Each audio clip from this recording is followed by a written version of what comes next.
नमस्कार। मंदिरों में, तीर्थों में ढूंढा उस भगवान को, ना जाने कितने बाबाओं के दर पर ढूंढा, बैठा था वो खुद के अंदर बस अपने अंदर ही नहीं ढूंढा। श्री कृष्ण गीता में कहते हैं, मैं मनुष्य के हृदय की गुफाओं में निवास करता हूँ। पहले के ज़माने में जब दो साधु एक दूसरे से मिलते थे तो वो एक दूसरे को अहम ब्रह्मास्मि कह के संबोधित करते थे, ग्रीट करते थे, अर्थात मैं ही ब्रह्म हूँ। हम सब ईश्वर के अंश हैं। जो ईश्वर मेरे भीतर है वही ईश्वर तुम्हारे भीतर भी है। इसलिए जब हम हाथ जोड़कर नमस्कार करते हैं तो हम सामने वाले व्यक्ति के हृदय में विद्यमान उसी ईश्वर को प्रणाम कर रहे होते हैं।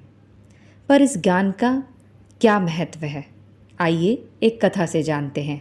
एक बार की बात है, विदुर जी राजा धृतराष्ट्र के कक्ष में गए।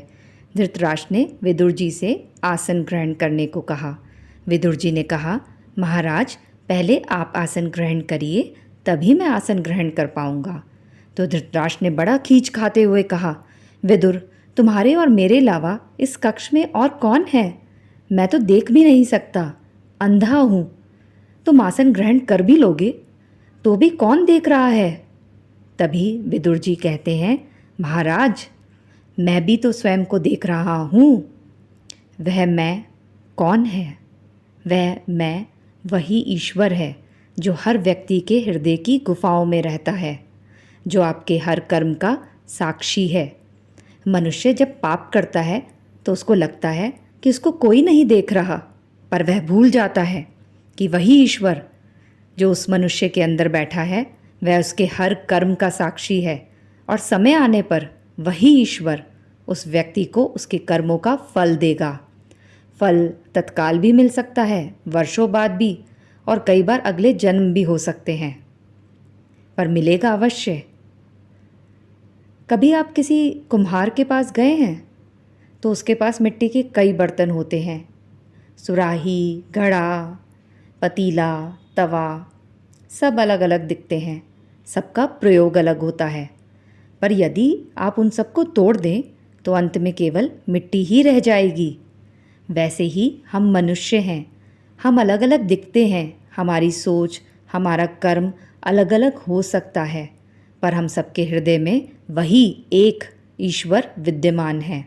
अर्थात तुम और मैं अलग नहीं हैं।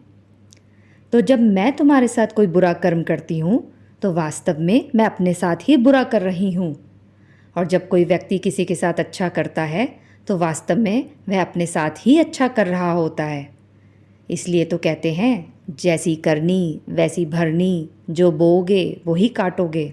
इसलिए यह अत्यंत आवश्यक है कि आप स्वयं को टटोलते रहिए, परखते रहिए।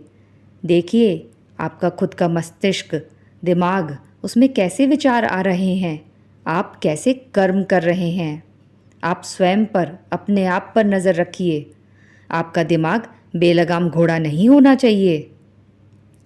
बुरन जो देखन मैं चला, बुरा न मिलिया कोई, जो दिल खोजिया आपना, मुझसे बुरा ना कोई।